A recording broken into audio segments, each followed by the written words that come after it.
$1 trillion possibly on the line for the Walt Disney Company and its biggest fiasco it has ever faced. Folks, we consider this to be a very serious channel. We attempt to bring you serious news, explain entertainment, keep you ahead of the culture curve. That's the tagline here. So what are we talking about when we say $1 trillion? Are we being part of lunacy, perhaps? No, we are not. We're here to tell you that the issues in Florida that the Walt Disney World Resort is facing at the behest of one Bob Iger who chose them explicitly, well, they come with a major price tag. And we're going to explain it right now.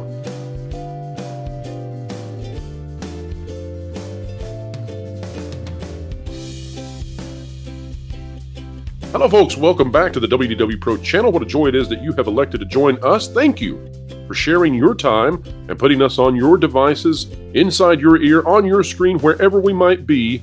We are appreciative. And the attitude of gratitude is what we have here. And we're also grateful that Culture Casino has joined us once more. Culture, welcome back.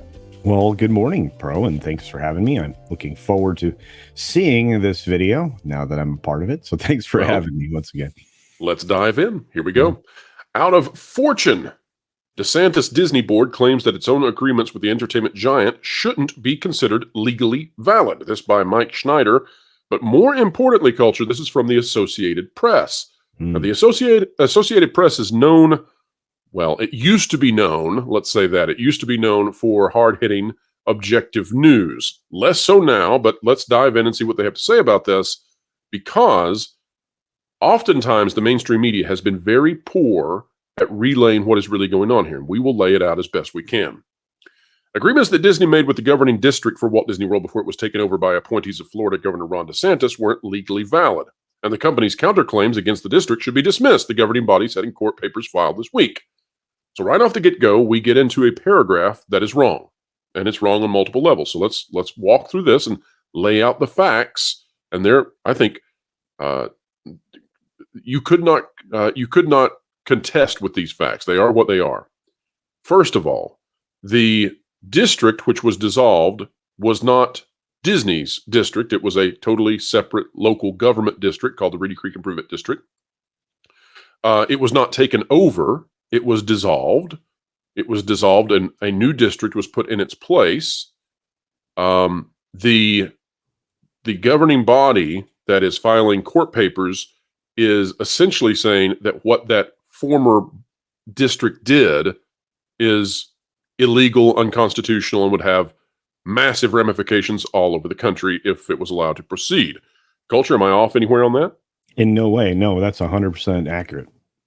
So I just want to point this out. You know, we're not here to be the babysitters or the internet police coming out there to say, here's what's the facts. Here's, you know, we're not fact checkers, but you have to at least frame the first paragraph correctly. This really leads to people not understanding what's going on, and people not understanding what's going on does us no good unless you're trying to form some sort of narrative.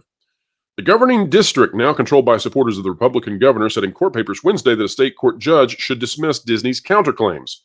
The counterclaims seek a court declaration that the agreements are valid and that the district's board of DeSantis allies violated the company's contracts, free speech, and due process rights. Now, what is all this about? What's the counterclaim about? Well, here's what happened. We'll lay this out in, I think, very simple terms.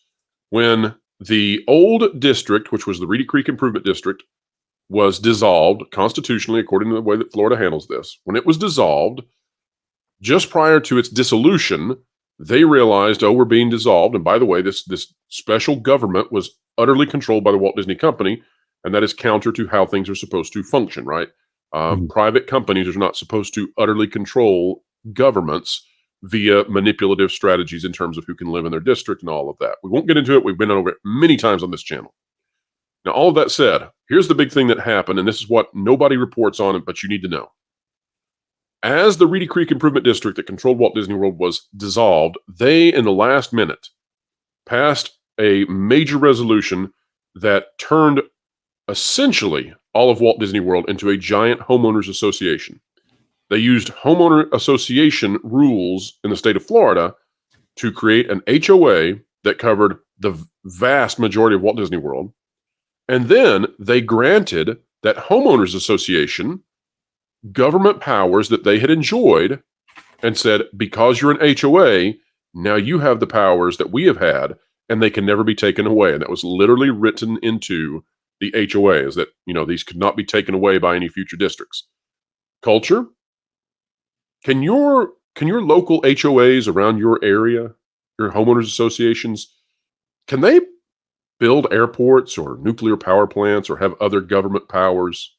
No, actually, the scope of any HOA is very limited, specifically to the management of the residential area that falls within a given subdivision, and it speaks largely to the maintenance and the appearance standards for the most part, but also in how money will be distributed to support the maintenance and the rehabbing of common areas.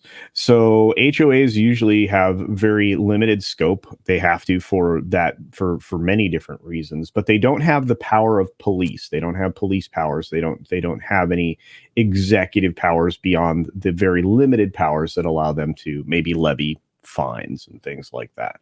Outside of that, HOAs, they're not governmental entities. They don't have fire departments.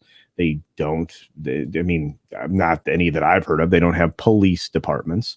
You can fall within an area that has a local governing body, but a HOA is not it, outside of, again, some very strict circumstances. Culture, I'm sure that everyone who's listening, they have the dream-like HOA. If they live in a subdivision, I'm sure, folks, if you're listening right now, I know your HOA is perfect. But let me tell you how HOAs often operate for the rest of the world.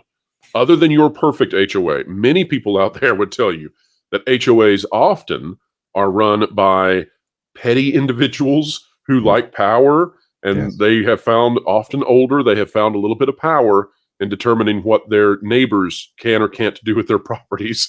And so I would say that a lot of stress all over North America comes from HOAs and the people who run the HOAs, but they're not the sort of thing that you would grant to 40 square miles of the world's most coveted vacation destination, or at least it once was.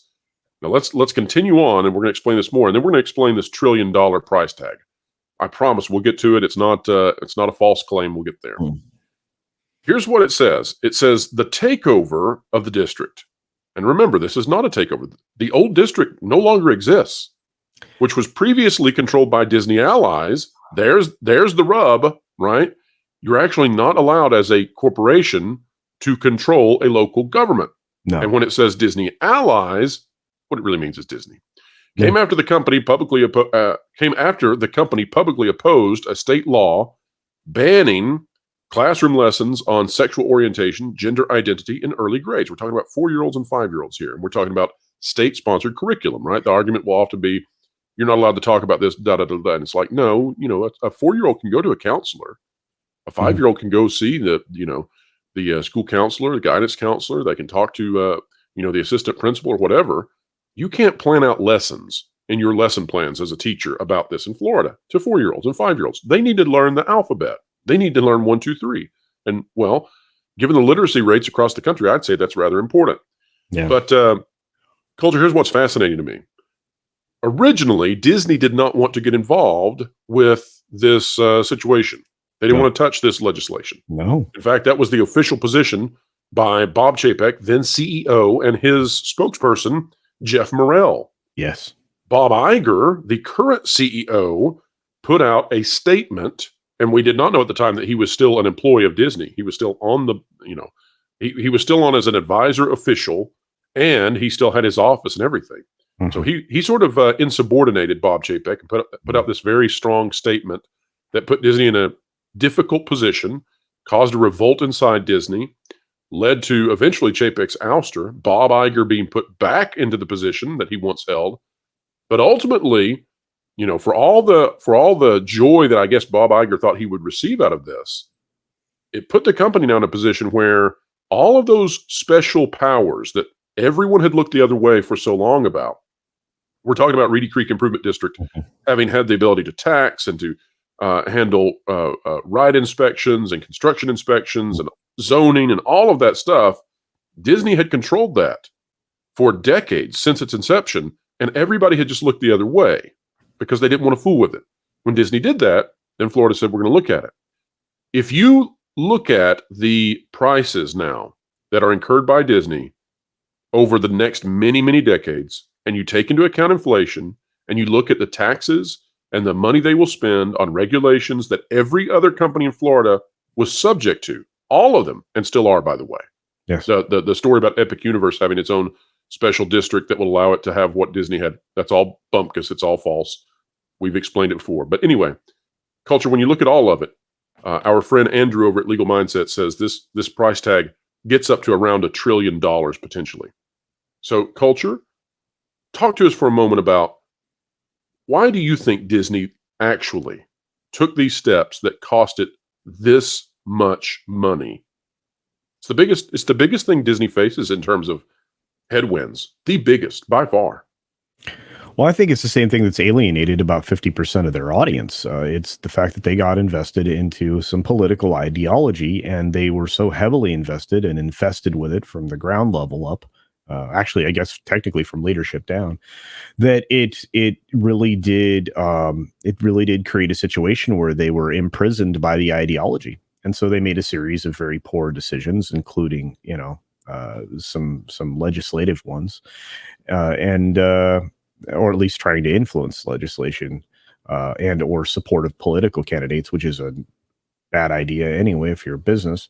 And this is how we ended up where we are, making the decision to get involved in something that was going to be a hot potato. Hottest of potatoes. I mean, it doesn't. Listen, you can't get more controversial. Well, maybe you could in today's world, right, with what we're seeing across the world. But it's hard to get more controversial than when should 4-year-olds be given state-sponsored information about their own identities that may be counter to what their parents want. That's about as hot as it gets. But institutionally, I don't think that is relevant to the education of children. And so it's relevant to an individual. And as you said, I mean, you can certainly seek out a counseling and things like that, but it should not be a state-sponsored activity in any way. And I felt that for my entire lifetime. Let me throw something at you, Culture. Yeah. Okay, so let's go deeper than I had anticipated on this. And we'll come back to the $1 trillion price tag into Disney. Here's what I think is happening. And I presented this last night on the Valiant Renegade channel. I think there's an attack on epistemology itself right now. And by that, I mean, of course, epistemology, the study of knowledge. It's how do you go from the subjective to the objective? I think that this whole thing, this is a great microcosm of what's going on here. The state of Florida said, we're going to teach children A, B, C, D, E, F, G. We're going to teach them 1, 2, 3, 4, 5. We're going to teach them circles, triangles, squares, because they're in kindergarten. Those are objective facts that the children need to know to have a successful life. And the counter position was, no, we're going to stop doing that, at least to some degree, because you have to sacrifice something. We're going to sacrifice some of that to teach the children about identity issues and issues of human subjective experience regarding the bedroom. Right. And so I think that's, and this is the problem, right? This flows out of everything, because you look at Disney and you say, okay, why do they keep making decisions that cost money, right? They don't grow money. In fact, we'll have a video out later this week that shows that Disney actually shrank. When you look at inflation, Disney actually shrank in 2023 significantly. Yeah. So why does Disney continue to do these things? And you say, well, they're not aligning themselves with the objective reality around them, right? They're not doing the things that would help their company and reward their investors. They're disregarding merit, and they're aligning behind a narrative. And the narrative is the power to them. That's the virtue. The virtue is the narrative. The virtue is not the success. And I think this is the same thing in Disney World. Aligning themselves with, having kids not learn ABCs and 1, 2, 3s and learn about this instead, that was more important. Even if it came with $1 trillion price tag, more important than, hey, why don't we not? Well, again, you can see that they're realizing that their mistakes are substantial because they're continually increasing their prices at their theme parks and any of their other offerings, which is actually counterproductive to earning with more decreasing revenue. attendance levels Yeah, simultaneous. yeah, it's not. I don't see them. I don't see them doing the smartest of maneuvers in a long time. But this is bigger than that. You pointed out something that's accurate. I mean, there is objective truth, and they're trying to water it down with narrative, and that's the same problem that we have with the article that we're pulling from now, or anything that the AP has been writing recently. Yep.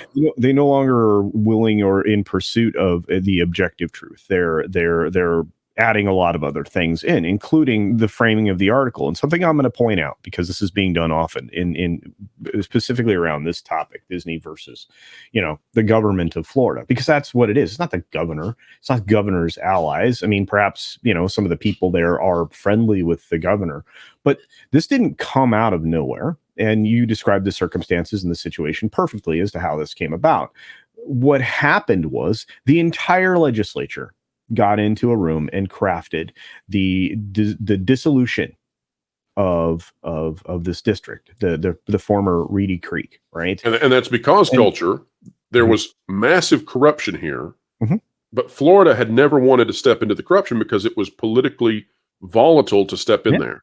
This Well, this allowed Florida, this thing that Disney did, incensed parents and families enough that Florida said, okay, now we're actually going to look at this because we have taken it on the chin for decades, not getting the taxes that were owed by Disney because they're running their own little government down there. We're going to investigate this now, and Disney stepping into it is what gave Florida the political cachet to Mhm. be able to go in there and say, no, you can't control your own Vatican City in Central Florida. Right. And that's funny, because actually they built on this decision, and then ultimately on the governor signing the bill that did this, that actually gave them additional political capital. So now the government was able to leverage this against the largest at the time tax dollar or tourism provider, because there are taxes on tourism in Florida, believe it or not. That it gave them that ability to go after them. I mean, I think you described the situation perfectly, but it's also allowing them to, expand what they can do to maybe level the playing field. And you're starting to see Disney squirm, and $1 trillion isn't, that sounds like some fictional number right now until you realize just how much we owe in the United States to ourselves. But that $1 trillion, I mean, what is that? Maybe 40 years? 40, 41. 50, 60. I mean, they're never going to move Disney World out of Florida. No, they So can't. this is Yeah. this is the funny thing. You will have people who say, there are very few who disagree with this, but those who do in the comments or wherever, they'll say, $1 trillion. Oh, come on, you guys are crazy. And it's like, no, no, no. How long do you think Disney World's going to exist? Right? Mhm. Okay, we will be right. When you Yeah. start adding up the taxes and the regulations and all the costs, it's just a matter of scale. So some people might say, well, it'll take 40 years. And partially that depends on the rate of inflation, so nobody can know. Some people might say it'll take 80 years. Some people might say it'll take 120 years. But as long as Disney World will exist, and as long as the Disney company will exist, this will cost massive amounts of money every single year. I want to go to one more point, though, culture, from this article before we wrap up. Mhm. Here's what it says. The contracts, and this is talking about the contracts where they tried to transfer government powers to an HOA that would cover all of Disney World. Right. The contracts weren't properly publicized, and the Disney supporters on the district's board at the time didn't have the legal authority to sign the agreements.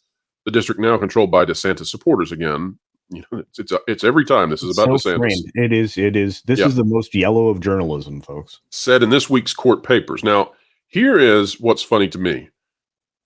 Disney is supposed to be so wise, and they never make a legal mistake according to their heavy dosage pixie dusters. And yet, in order to make this kind of ruling from their board, they had to publicize it. It's part of the sunshine laws of Florida, right? You have to let people know that you're about to make this kind of decision. They were in such a rush, they didn't. And culture, I don't think that they failed to do this because they didn't know the rules. I think they failed to do it because they were in a massive rush. They needed to do this under sort of the secrecy of what was happening. And ultimately, I don't think that they've ever, and this is my own opinion, right? We're moving from objective to subjective for pro now. My own subjective opinion about this is that they never intended for this to actually work, because if you can transfer government powers to an HOA, that would radically transform property rights all over the nation. Yeah.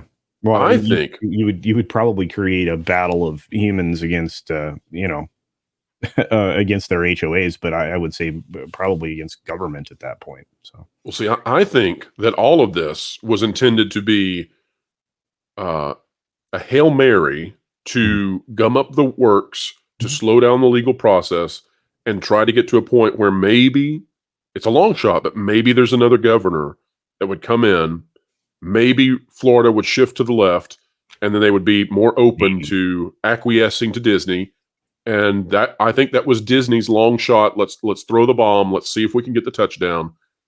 I don't think they had anything else. So this is all frivolous. It's just meant to kind of sit in the legal system long enough to give them a chance. Well, I've said this before, and I'll say it again, because it's a very popular adage, and it's true. If you have no power, delay. And this has been going on forever. So Disney is not in a position of power. They're not, even in the way that all these articles are crafted in their favor, including the one written by ABC on their news site.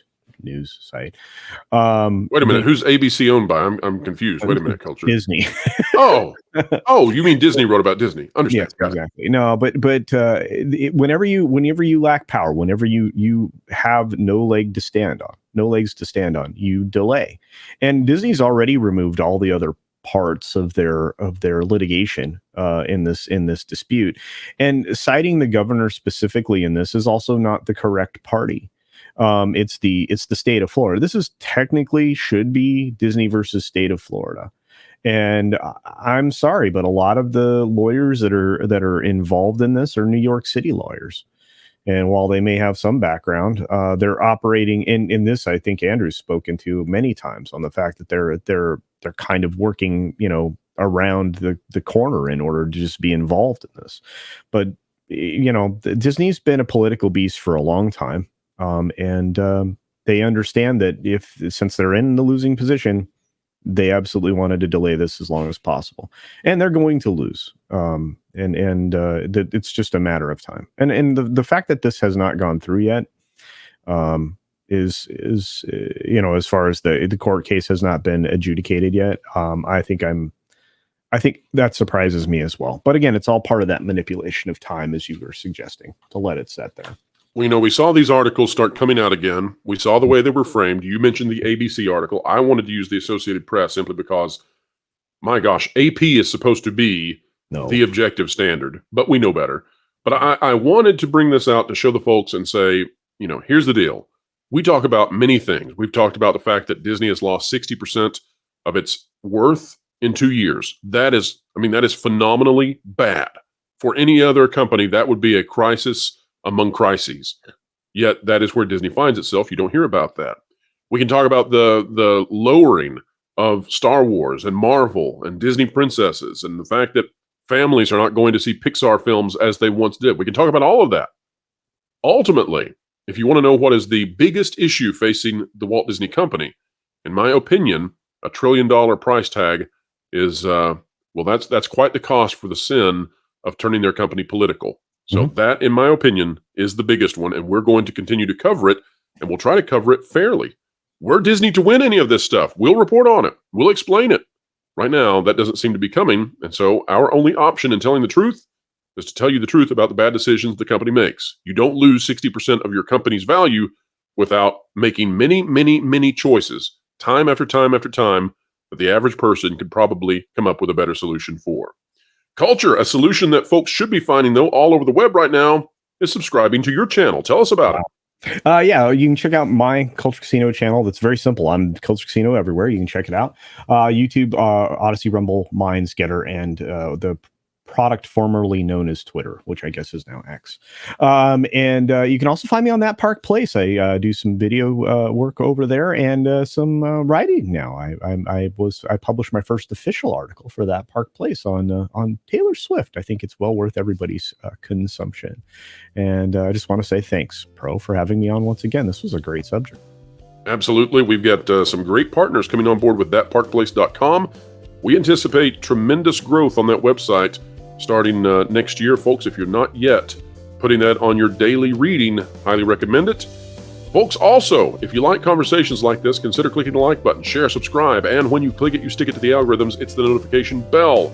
Drop a comment down below. Did you know that there was $1 trillion that Disney is going to incur by the fact they wanted to prefer the way children are taught about bedroom issues? Let us know about your thoughts. You have a mind, and it's a beautiful thing. So give us what you have in it down below. Folks, that's a wrap for today, but don't forget we've got the Pro Show coming up this Thursday, and it is a spooktacular event. And I may even turn the camera on for the very first time. All right, folks, we will see you soon wherever you are and whatever you're doing. Keep learning, keep growing, and keep having fun. This Halloween's definitely gonna be something. Even after dead franchises like Marvel are like zombies, rotting corpses of their former glory. Dead, but still animated. I wonder, are there any franchises with some afterlife qualities?